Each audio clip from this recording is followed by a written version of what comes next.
60세 이상 백신 접종이 재개되면서 오늘 하루에만 64만 명이 맞았습니다. 잔여 백신 물량은 거의 나오지 않았는데 당일 예약 서비스는 한때 먹통이 되기도 했습니다. 한국은행이 기준금리를 연 0.5%로 유지하면서도 연내에는 인상할 수 있다는 뜻을 처음 내비쳤습니다. 청와대가 김우수 검찰총장 후보자 청문보고서 재송부를 요청하며 임명 강행 의지를 드러냈습니다. 야당은 법무장관과 차관, 검찰총장 후보자와 서울중앙지검장 등 핵심 라인 모두 피고인 또는 피의자라고 했습니다. 40대 여성이 구급차 안에서 구급대원을 폭행하는 일이 벌어졌습니다. 여성은 남편과의 싸움을 말리는 구급대원을 발길질을 하며 밀치고 때렸습니다. 후쿠시마 원전수 방류 우려 속에 일본산 참돔을 국산으로 속여 팔아오던 업자들이 적발됐습니다. 가상화폐 가격 급락에 투자 자금이 주식시장으로 재유입되는 것으로 보입니다. 오늘 코스피 거래 대금은 이번 주 초에 비해 70% 늘어났습니다. 윤석열 전 총장이 송영길 민주당 대표가 이른바 윤석열 파일을 언급한 데 대해 약점 잡힐 일이 있으면 시작도 안 했을 것이라는 반응을 보인 것으로 전해졌습니다.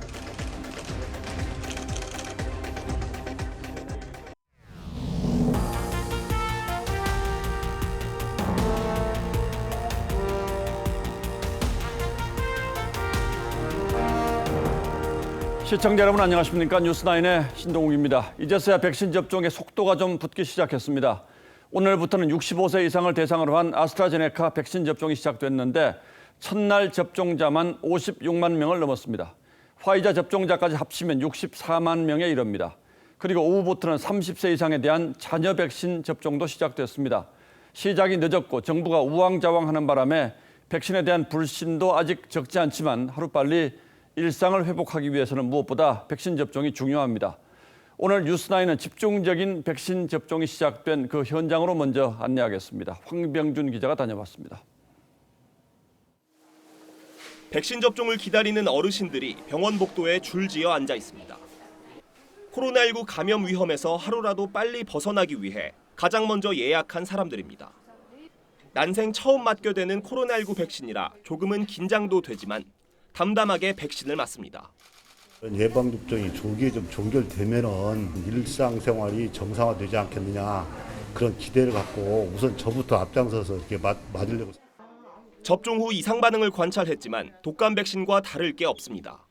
10분은 기다렸는데 아직은 아무 적이 없어요. 편안합니다. 고령층의 아스트라제네카 백신 접종 첫날 전국 12,800개 병의원에서 약 56만여 명이 백신을 맞았습니다.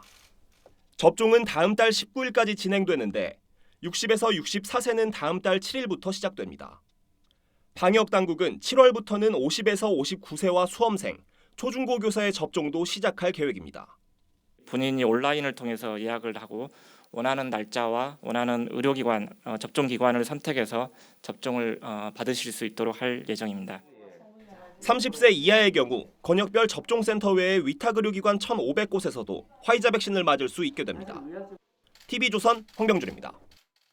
오늘 오후부터는 네이버 카카오 앱을 통해 주변의 잔여 백신 현황을 파악할 수 있도록 했습니다. 있는 곳 주변 병원 5곳의 잔여 백신 현황을 알려주고 신청을 하면 순서대로 백신을 맞춰준다는 거였습니다. 그런데 아마 실망한 분들이 많았을 것 같습니다. 대부분의 병원에 잔여 백신이 없는 것으로 표시되었습니다.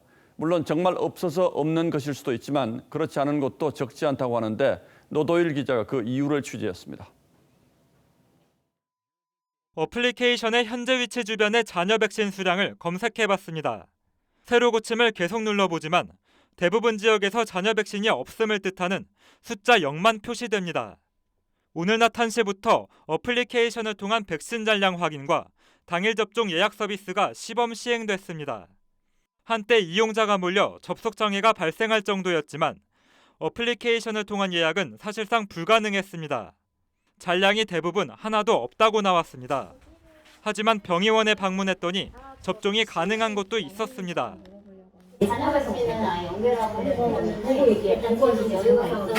올라가지지가 않더라고요. 어플리케이션으로 예약을 받는 대신 직접 전화나 구두로 예약한 사람에게 먼저 연락을 하는 병의원이 많았고 신분증 가지고 지금 병원으로 바로 내원 가능하실까요? 어플리케이션을 이용하는 예약 시스템을 모르는 병원도 있었습니다. 카톡으로 등록하라는 거 아니에요? 모르겠어요, 그거는요. 네, 전화는 돼요. 방역 당국이 백신 접종자에게 주는 혜택을 구체적으로 제시하면서 접종 예약은 더 치열해졌습니다. 제가 여행 가는 걸 좋아해서 좀 해외여행을 좀 빨리 나가고 싶은 마음도 있고요. 빨리 좀 받게 됐습니다. 정부는 2주 동안 어플리케이션 예약 시스템을 시범 운영한 뒤 미비점을 보완해 다음 달 9일부터 정식 운영하겠다고 했습니다.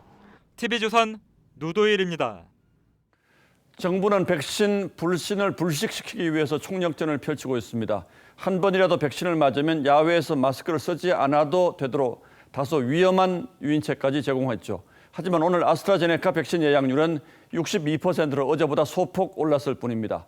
그런데 아스트라제네카 백신이 정말 얼마나 더 위험한 것인지 그동안 신고된 이상 반응 비율을 다른 백신과 비교해 봤더니 별 차이가 없는 것으로 나타났습니다. 더 자세한 내용은 정은혜 기자가 설명하겠습니다.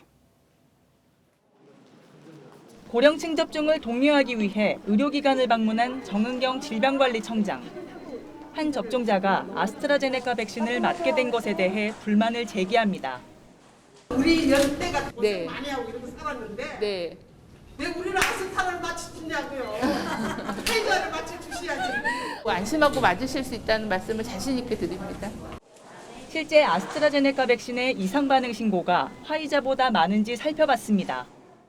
질병관리청이 조명희 의원실에 제출한 자료에 따르면 60세 이상 고령층의 경우 화이자 접종자는 0.16%가, 아스트라제네카 접종자는 0.14%가 이상 반응 신고를 했습니다.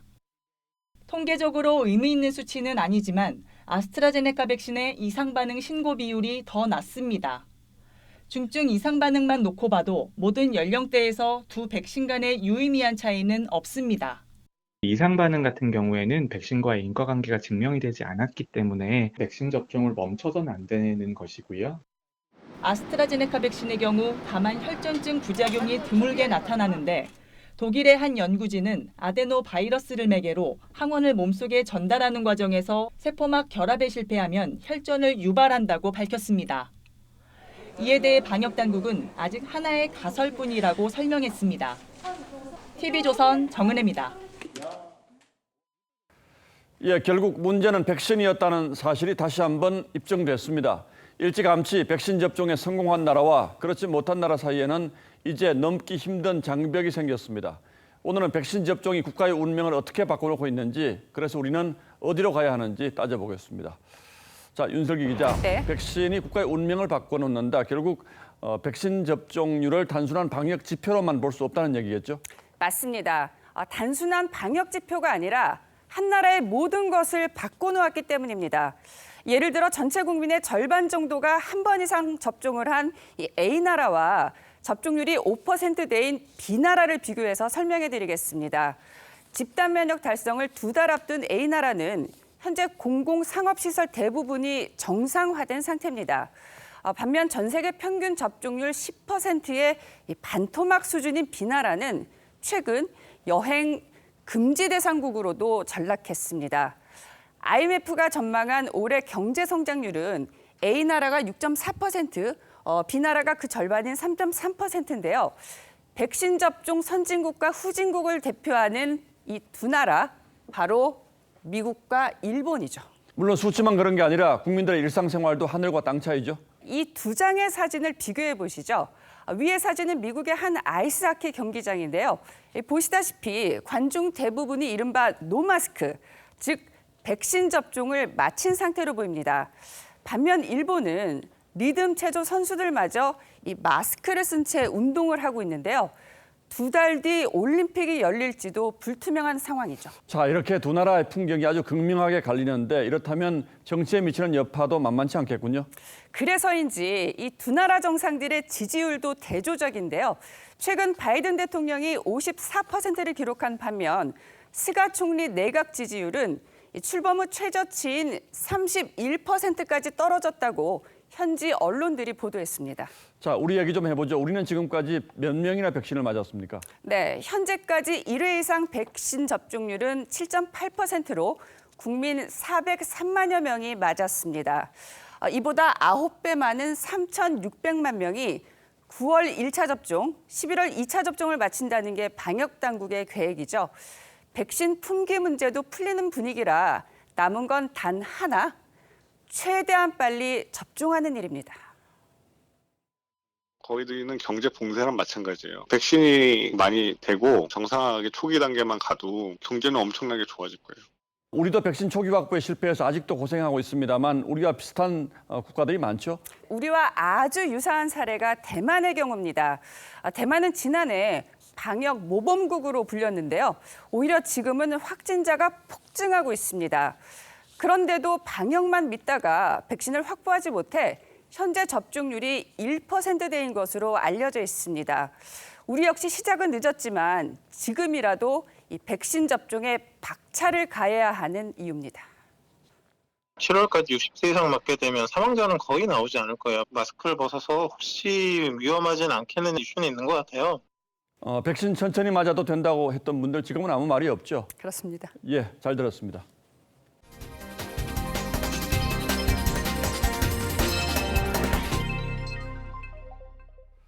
예, 다음 뉴스입니다. 한국은행이 올해 안으로 금리를 인상할 가능성을 시사했습니다. 이주열 한국은행 총재가 오늘 금리 동결을 발표하면서 금리 인상 시기를 놓쳤을 경우에 부작용을 고려해야 한다고 말했습니다.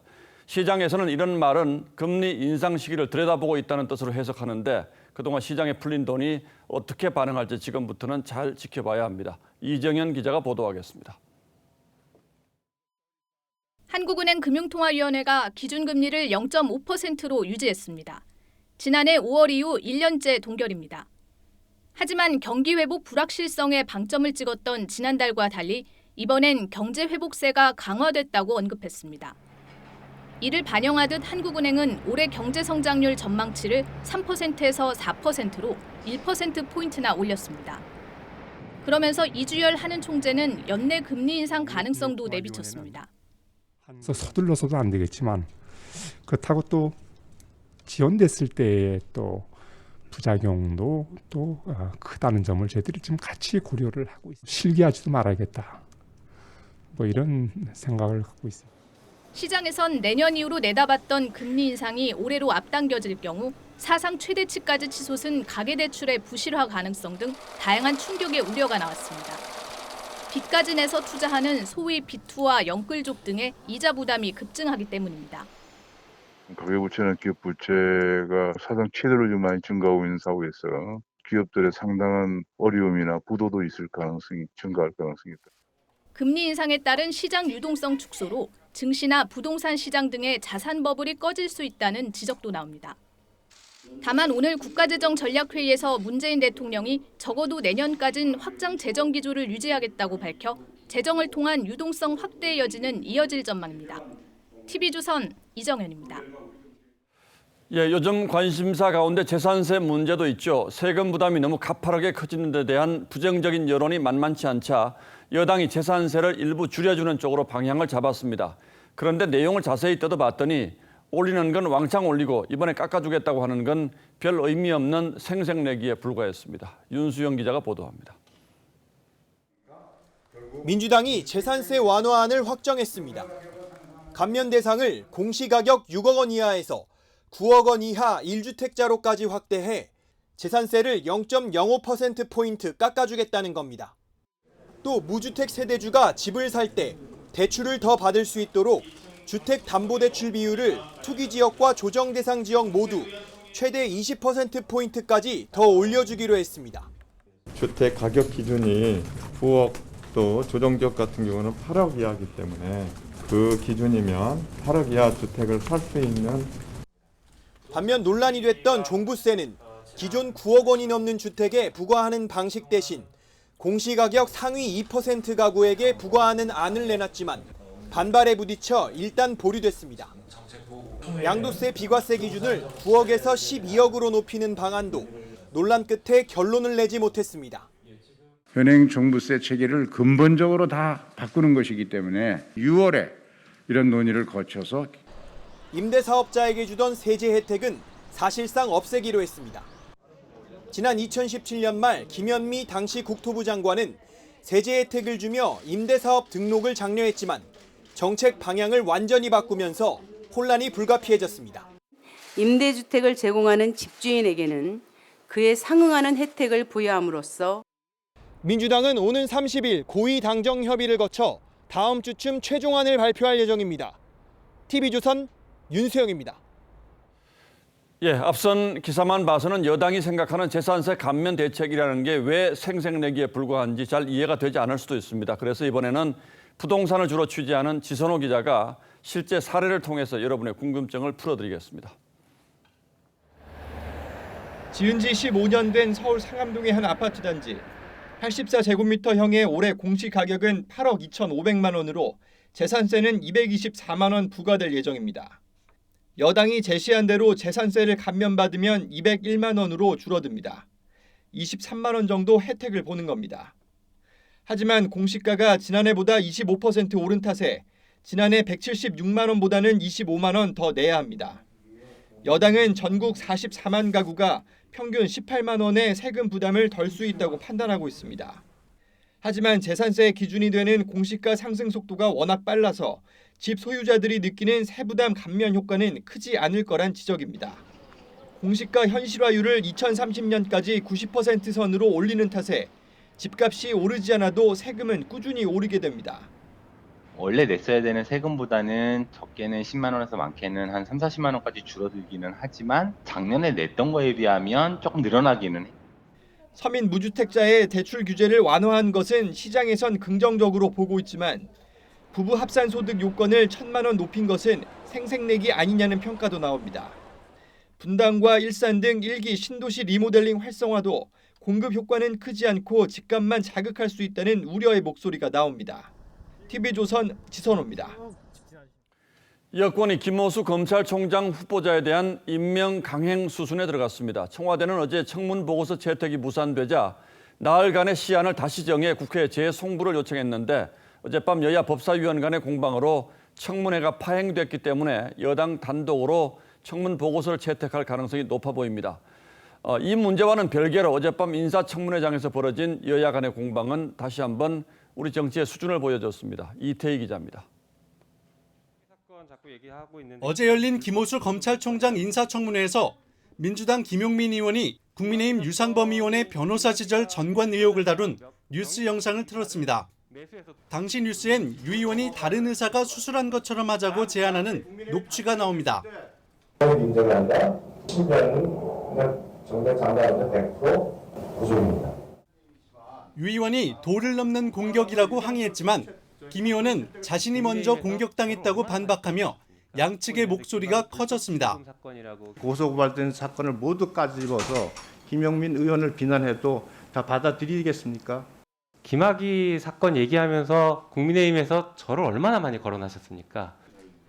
결국 고성이 오가며 청문회는 정회됐고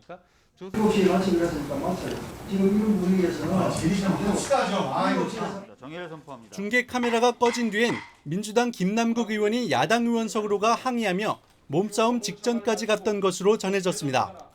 야당은 총장으로서 김 후보자의 자질이 미흡하다며 청문회를 다시 열자고 요구했지만 법무부 장관, 법무부 차관, 검찰총장 후보 한 사람도 빠지지 않고 피의자, 피고인입니다.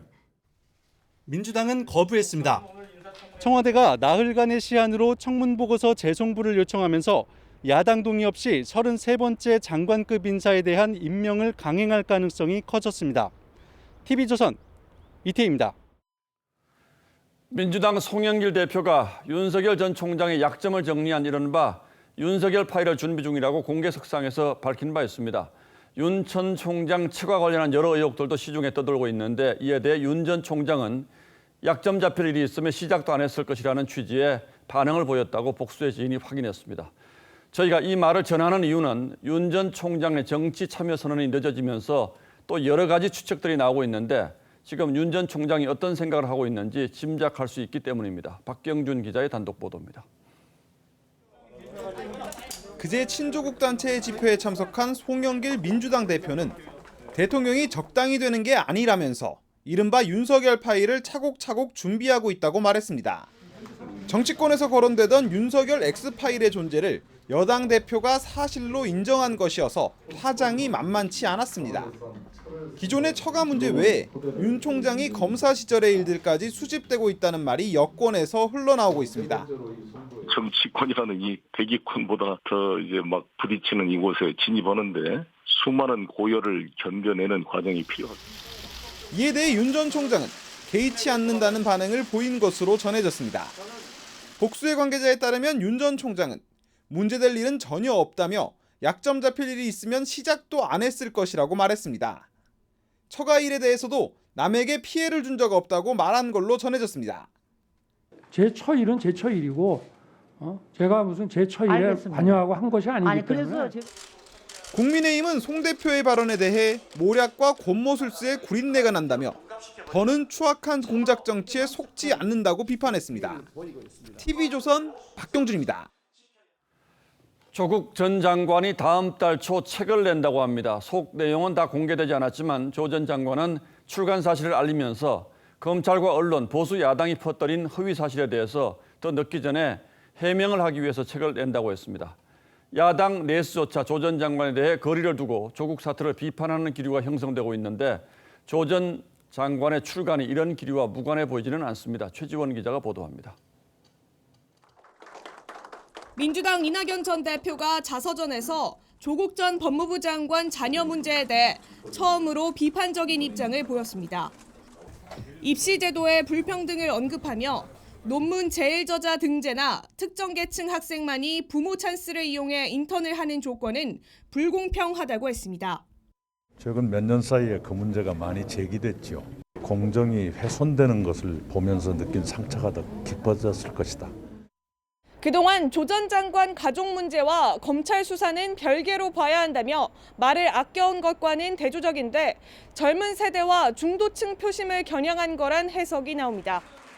오늘 대권 도전을 선언한 민주당 이광재 의원도 언론 인터뷰를 통해 조국 사태 등과 관련해 문재인 정부 일부 인사는 신념이 강해 내가 옳고 상대는 틀리다고 생각한다며 거리를 두었습니다.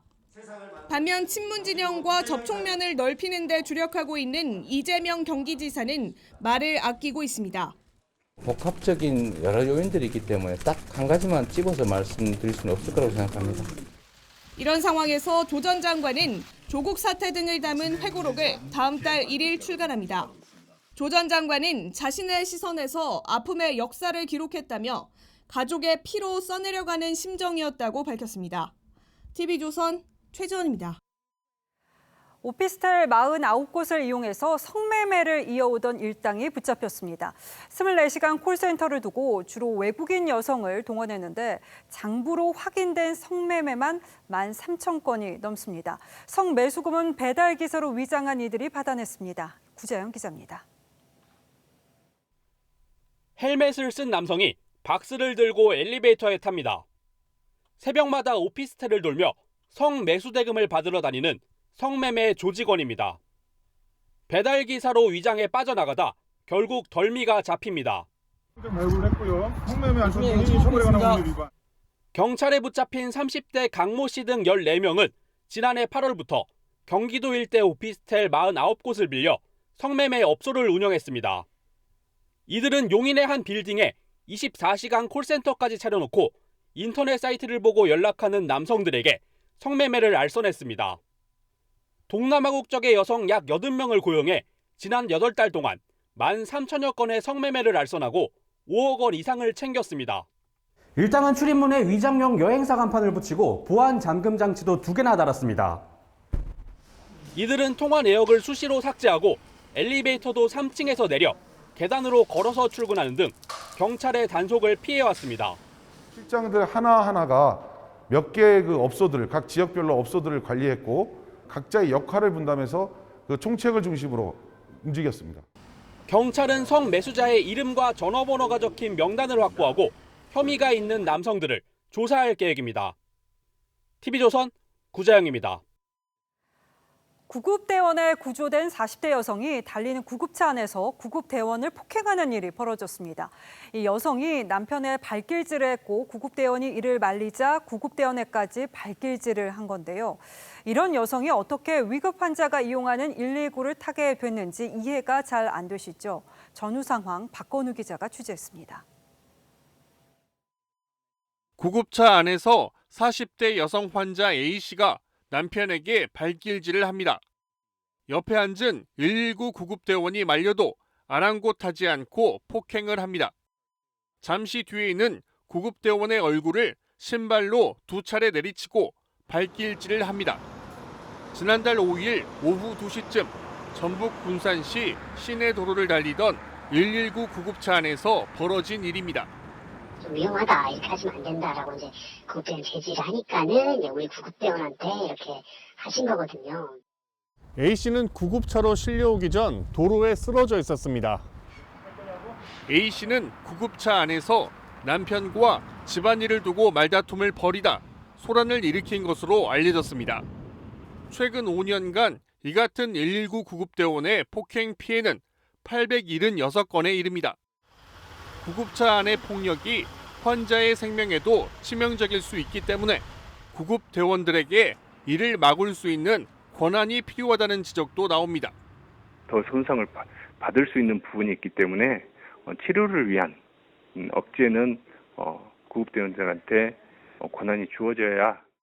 소방당국은 A씨를 구급활동 방해 혐의로 검찰에 송치하고 폭행사고 대응 전담반을 운영해 사고 발생 시 무관용 원칙에 따라 대응할 방침이라고 밝혔습니다. TV조선 박건우입니다. 올 초 경기도에서 외국인들이 운전자를 끌어내서 집단 폭행하는 사건이 있었죠. 이 수사 결과 마약 조직원인 것으로 드러났는데 왜 이런 무차별 폭행을 벌인 건지 김승동 기자가 취재했습니다. 골목길을 지나가는 승용차를 차량 한 대가 가로막습니다. 곧이어 건장한 외국인 남성 여러 명이 승용차 운전자를 끌어내 무차별 폭행합니다. 지난 2월 경기도 화성에서 발생한 외국인 폭행 사건입니다.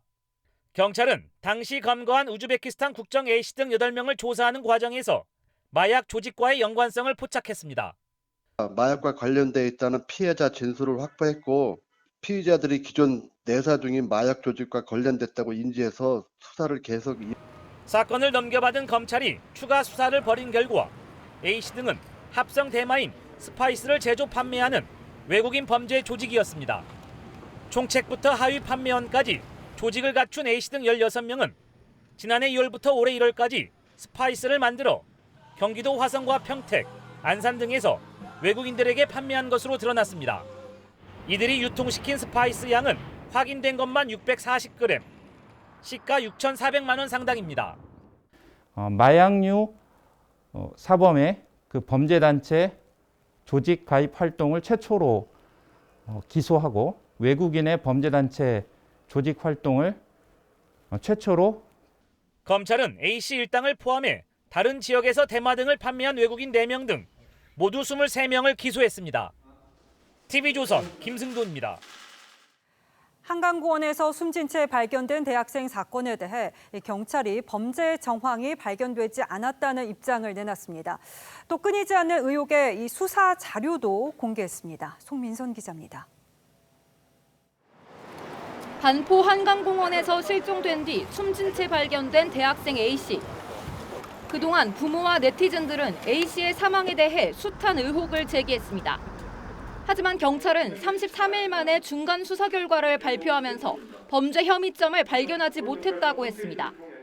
현재까지 수사한 상으로 볼 때 변사자의 사망이 범죄와 관련된 정황은 확인되지 않았지만 경찰은 국과수에 A씨 부검을 요청했는데 익사로 추정된다는 결과를 회신했고 A씨 휴대전화와 친구 B씨 가족들의 휴대전화 등을 포렌식 조사한 결과 삭제 내역이 없고 범죄 관련 정황도 없었다고 밝혔습니다. A씨 의복에서 검출된 혈흔도 모두 A씨 것이라고 했습니다. 경찰은 또 네티즌들이 제기한 의혹에 대해서도 일일이 언급하며 홈페이지에 수사 결과를 공개했습니다. 하지만 A씨 유족은 여전히 경찰 수사가 미흡하다고 주장했습니다. 제가 원하는 핵심적인 의혹에 대해서 수사를 했는지 무슨 답을 들었는지를 모르겠어요. 경찰은 유족 측이 요구하는 실체적 진실을 밝히기 위해 계속 수사하겠다고 밝혔습니다. TV조선 송민선입니다. 이 보이스피싱은 주로 나이 지긋한 분들이 당할 거라고 생각하는데 취업을 준비하는 절박한 이들을 대상으로 한 범죄가 끊이지 않고 있습니다. 순식간에 취업 길이 막히는 결과로 이어지기도 합니다. 윤재민 기자가 보이스피싱을 당한 2030 세대를 만나봤습니다. 29살인 홍모 씨는 지난해 은행 계좌가 정지됐습니다. 중고거래를 하면서 은행 계좌를 알려줬는데 불법 자금 세탁에 이용됐기 때문입니다.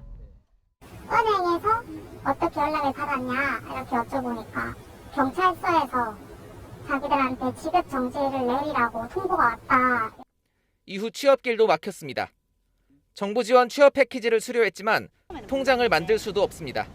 올해 3월 14일에 심장마비가 두 번 왔었거든요. 실성으로 올 수도 있다 이렇게 얘기를 하더라고요. 아르바이트를 모집한 뒤 피싱 범죄에 이용하는 경우도 많습니다. 돈을 같이 서류랑 받아서 다른 사람한테 그냥 전달해주면 된다 이렇게 얘기를.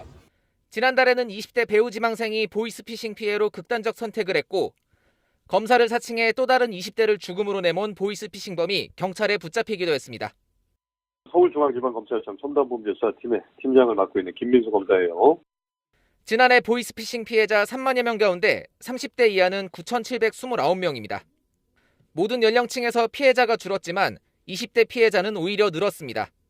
아직 사회 경험이 많지 않은 20, 30대들이 금융거래들이 SNS 및 인터넷 등을 통해 이루어지는 과정에서 보이스피싱 등의 범죄에 연루되는 경우가 많은 것 같습니다. 경제활동 경험이 적은 사회초년생이 보이스피싱 범죄의 표적이 되고 있습니다. TV조선 윤재민입니다. 주인에게 버려져서 떠돌이 생활을 하는 개들이 가축을 공격하고 심지어 사람 목숨까지 해치는 일이 늘고 있습니다. 키우던 동물을 제대로 관리하지 못한 사람들의 탓이겠죠. 오늘의 포커스는 유기견과 무책임한 견주들에 맞췄습니다. 양계장 주위를 돌아다니는 개들. 문이 열리자 안으로 뛰어들어가 닭들을 공격하기 시작합니다. 놀란 닭들이 달아나 보지만 끝내 60마리가 목숨을 잃었죠. 두 차례의 습격을 당했지 않습니까? 올 초에는 뺑아리, 지금 키우고 있는 뺑아리가 한 100마리 정도 피해를 당했고요. 제주도의 한 축사. 개들이 우리 주변을 살피더니 송아지들을 집중 공략합니다. 생후 석 달 된 송아지들은 속수무책. 결국 4마리가 희생됐습니다. 처참한 모습을 보면서 너무 마음이 아프다 진짜 이건. 며칠 전에는 경기 남양주에서 대형견이 사람을 공격해 50대 여성이 숨졌는데 개에게서 목줄을 한 흔적이 나와 견주를 찾고 있지만 아직까지 찾지 못했죠. 모두 유기견, 즉 사람에게 버려져 야생성이 강해진 개들이 일으킨 사고입니다. 방치된 이후 장시간 불안정한 환경에 노출되면서 생존 본능이 극대화된 거라는 분석입니다. 버려지고 자연 속으로 들어가서 생존을 하게 되면 기본적으로 본능이 올라올 수밖에 없고요. 자신을 어떻게 해코지하려는 신호로 받아들이게 되면 당연히 방어적인 걸로 공격 행동이 나올 수밖에 없고. 이런 사고가 계속 발생하는 이유는 사람들이 동물을 키우다가 버리는 사례가 해마다 늘고 있기 때문인데 지난해에만 버려진 동물이 12만 마리가 넘습니다. 전문가들은 도심에서 생활하는 반려동물은 물론 시골에서 사육하는 개들도 예외 없이 동물 등록을 해야 하고 동물을 버린 것이 적발되면 강력 처벌해야 한다고 지적합니다. 반려동물 등록제를 좀 확대해서 등록을 다 마이크로칩까지 다 하는 국민들 인식도 반려동물을 키울 때 어떻게 키워야 되는지 반려동물로서의 지위를 제대로 해서 사람의 잘못으로 방치되고 거리로 내몰린 동물들. 책임 역시 이들을 내몬 사람들이 져야 하는 것 아닌지. 뉴스9 포커스였습니다. 일본의 후쿠시마 원전 오염수 방류 결정에 이 수산물 먹기가 불안한 분들 많으실 텐데요. 혹시나 했던 일이 벌어졌습니다. 소비자들이 꺼려하는 일본산 참돔 등을 국내산으로 속여 판 업자들이 대규모 적발됐습니다. 류주연 기자입니다. 해양수산부 단속원들이 수산물 원산지 표시 단속 특별 점검에 나섰습니다. 관리비 관련 행사도 보여주세요. 지난달 22일부터 약 한 달 동안 일본산 수산물을 판매했던 업체와 횟집 등을 조사해봤더니 원산지를 속여 판 업체가 165곳에 달했습니다. 후쿠시마 원전수 방류 결정으로 일본산을 국산으로 속여 판매하는 경우가 47.7%로 가장 많았고 중국산과 러시아산이 그 다음을 차지했습니다. 도미 32.3%로 가장 큰 비중을 차지했고 가리비와 명태, 낙지가 뒤를 이었습니다.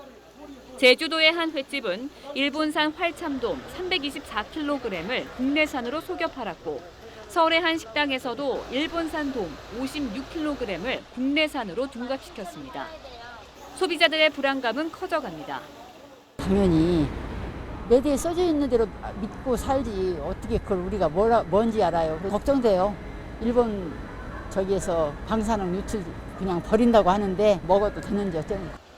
원산지 허위 표시는 7년 이하의 징역이나 1억 원 이하의 벌금형이지만 2회 이상 어기면 최대 징역 10년형의 처벌을 받을 수 있습니다.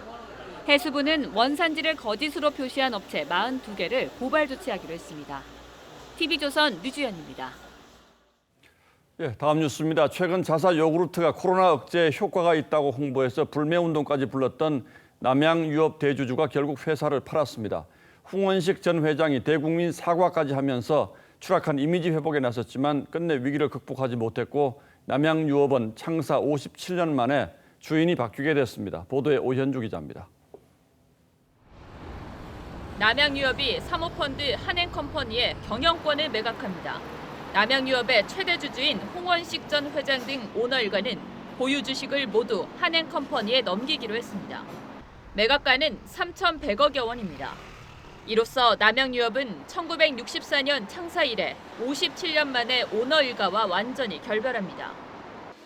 회사 매각 판단에는 최근 불거진 불가리스 사태가 결정적이었던 것으로 보입니다. 홍 전 회장은 지난 4일 불가리스 사태에 책임을 지고 사퇴했지만 이 모든 것에 책임을 지고자 남양유업 회장직에서 물러나겠습니다. 자식에게도 경영권을 물려주지 않겠습니다. 그동안 대리점 갑질 사태, 외조카 황하나 씨의 약물 투약 등 갖은 구설수에 오르면서 무너진 소비자 신뢰를 회복하기 어렵다고 판단한 것으로 보입니다. 남양유업을 인수하는 한행컴퍼니는 지배구조를 개선해 남양유업의 경영 쇄신을 이루겠다고 밝혔습니다. TV조선 오현주입니다. 가상화폐 광풍에 대한 경고 목소리가 잇따르면서 값이 떨어지고 거래량도 크게 줄었습니다. 그러자 시중의 자금이 다시 주식시장으로 몰리고 있습니다. 디지털 금으로 불리는 비트코인이 약세를 보이자 전통적인 안전자산인 금값은 다시 오르고 있습니다. 이태영 기자가 취재했습니다.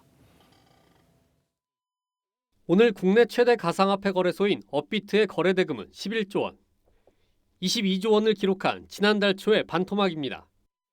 반면 오늘 코스피 거래 대금은 19조 8천억 원으로 이번 주 초보다 70% 늘었습니다. 투자자들이 가상화폐에서 주식시장으로 유턴하는 모양새를 보인 겁니다. 많이 떨어져가지고 변동성 같은 게 너무 커가지고 스트레스를 받아가지고 코인을 뺐고요. 이번 이제 주식에 좀 투자하려고 해요. 일론 머스크의 언급에 일희일비하는 데 대한 피로감과 중국 정부의 퇴출 움직임에 따른 공포감이 겹치면서 가상화폐의 변동성과 리스크가 너무 커졌다는 분석입니다. 일정 부분 영향을 미쳤다라고 볼 수 있겠습니다만은 지금 정도 주가 정도면 싸게 살 수 있는 어떤 찬스다 이렇게 좀 볼 수 있는. 디지털 금으로 불리는 비트코인의 급락으로 원조 안전자산인 금 가격은 상승하고 있습니다. 인플레 본격화로 화폐 가치가 떨어질 거란 관측도 금값을 밀어올리는 요인입니다. 전문가들은 머니무브, 즉 자금의 본격적 이동이 시작됐다고 보기에는 이른 만큼 투자자들의 신중한 판단이 필요하다고 조언하고 있습니다. TV조선 이태영입니다. 가상화폐 관련 나라박 소식 하나 더 전하겠습니다. 최근 이란에서 정전사고가 잇따랐는데 알고 보니 가상화폐 채굴 때문에 전력 소비가 크게 늘어난 탓이었습니다. 결국 중국에 이어서 이란 정부도 앞으로 넉 달간 채굴을 금지시켰습니다. 보도에 이유진 기자입니다. 도시 전체가 암흑입니다. 자동차 불빛만 간간히 눈에 띕니다. که خرداد 1400 ساعت 21:30 اینجا 우루미에 갑작스런 정전으로 놀이기구는 공중에서 멈췄고 주유기의 전원도 꺼졌습니다.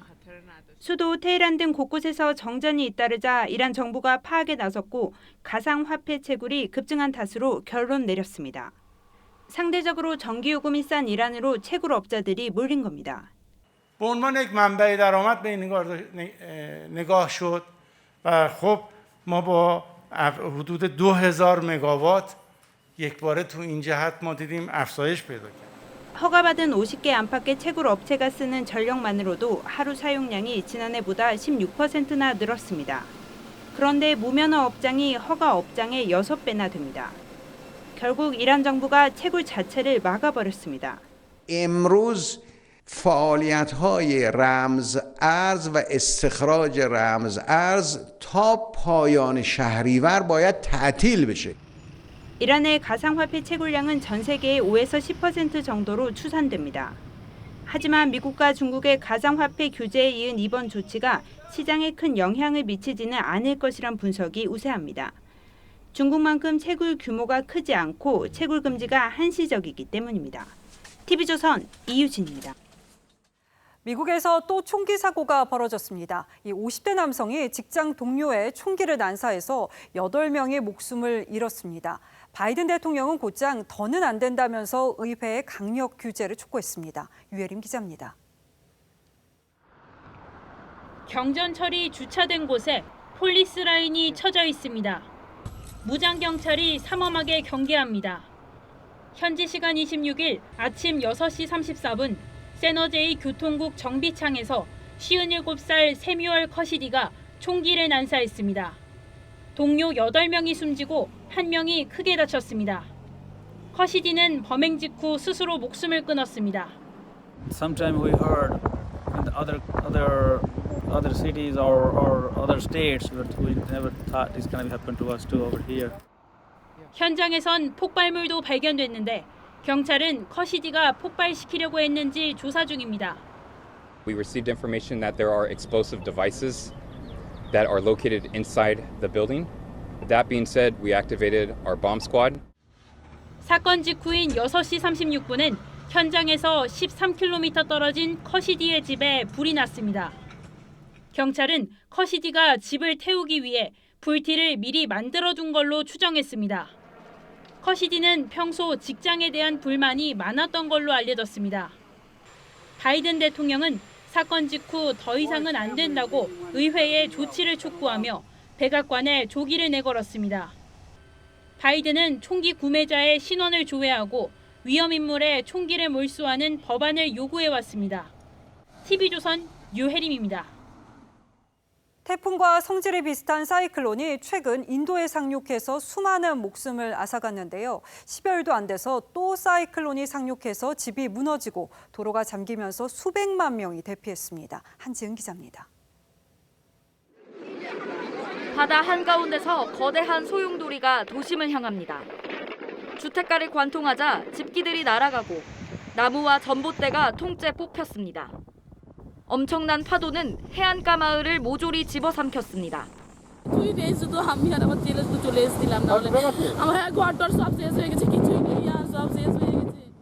벵골만의 대형 사이클론 야하스가 인도 동부를 강타했습니다. 최대 시속 150km의 강풍에 폭우까지 동반해 서부 벵골주에서만 약 1,100개 마을이 침수됐습니다. 오디샤주의 120개 마을도 잠기거나 부서졌습니다. 최소 6명이 숨졌는데 대피한 사람만 300만 명에 이릅니다. মাঝে মেডিকেলে আছি পেপার টেপার পেতে আমরা শুয়ে আছি হচ্ছে আমাদের অবস্থা এখন খুব খারাপ জল টল ঢুকে পুকুরের অবস্থা খুব 공항은 폐쇄됐고 백신 접종도 일시 중단됐습니다. 여전히 신규 확진자가 20만 명대인데 코로나 상황이 더 나빠질 거란 우려가 나옵니다. 인도 정부는 구조 인력을 파견했지만 내륙 쪽 피해는 아직 집계조차 못했습니다. 지난 17일에는 인도 서부에 사이클론 타우크테가 상륙해 최소 155명이 목숨을 잃었습니다. TV조선 한지은입니다. TV조선이 지난달 특종 보도한 이성윤 중앙지검장 공수처장 관용차로 휴일 에스코트 조사가 한국기자협회가 선정한 제368회 이달의 기자상을 수상했습니다. 한국기자협회는 TV조선의 보도가 공수처의 잘못된 수사 방식을 적나라하게 꼬집었다며 이제 가출범한 공수처의 위상과 역할에 대해 다시 한번 생각하는 계기가 됐다고 평가했습니다. TV조선은 지난달에도 LH 직원 땅 투기 의혹 보도로 이달의 기자상을 받아 2달 연속 수상했습니다.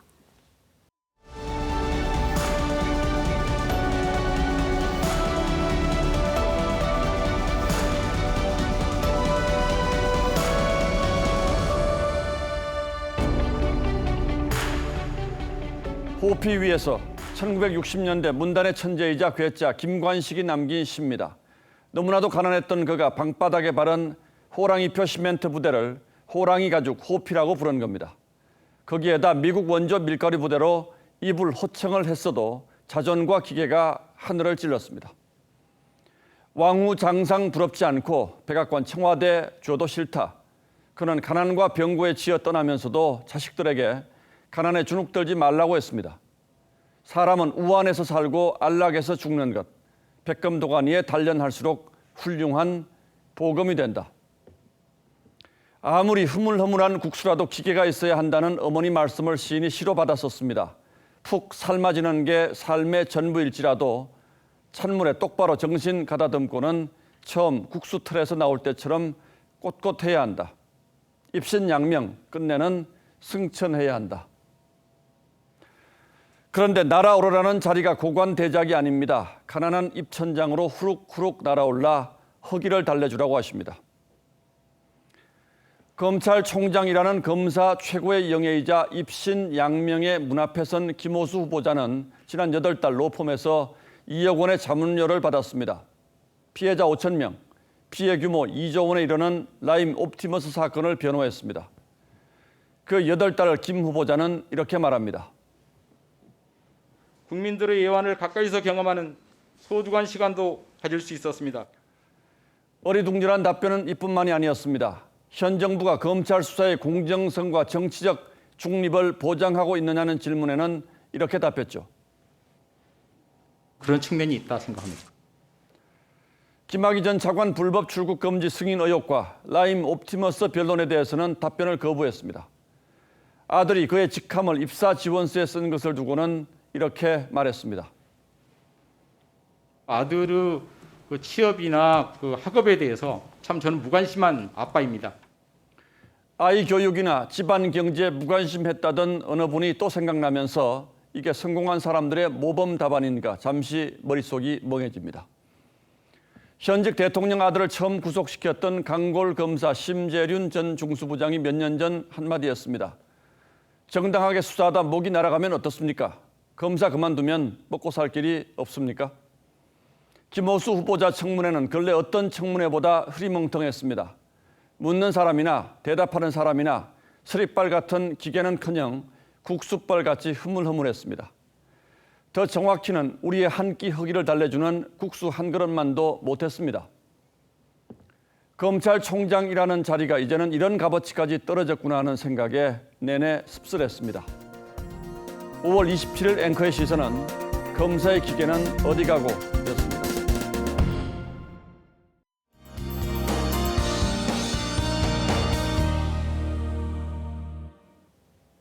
내일도 비 소식이 있습니다. 비가 거의 장마 수준으로 자주 오고 있죠.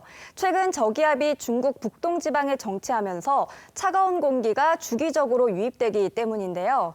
이렇게 되면 대기가 불안정해지면서 비구름이 발달하는 겁니다. 내일은 비구름이 매우 강하게 발달할 것으로 보입니다. 우박, 돌풍, 천둥, 번개까지 더해지면서 요란하게 내리겠고요. 시간당 20에서 30mm의 비가 짧고 강하게 집중되겠습니다. 지역별로 비가 집중되는 시간대를 잘 참고하셔야겠는데요. 특히 수도권과 충남 지역은 출근 시간대에 비가 강하게 쏟아질 것으로 보여서 각별히 주의하셔야겠습니다. 기온은 서울이 21도, 청주 23도, 대구는 26도를 보이겠습니다. 곳곳에 특보 수준의 바람이 강하게 불면서 체감 온도는 더 낮겠습니다. 바다의 물결은 최고 4m까지 매우 높게 일겠고요. 내일은 풍랑특보도 내려지겠습니다. 주말에는 모처럼 비 소식이 없고요. 기온도 점차 오르겠습니다. 날씨였습니다. 예, 5월 27일 목요일 뉴스9은 여기서 모두 마치겠습니다. 시청해주신 여러분 고맙습니다.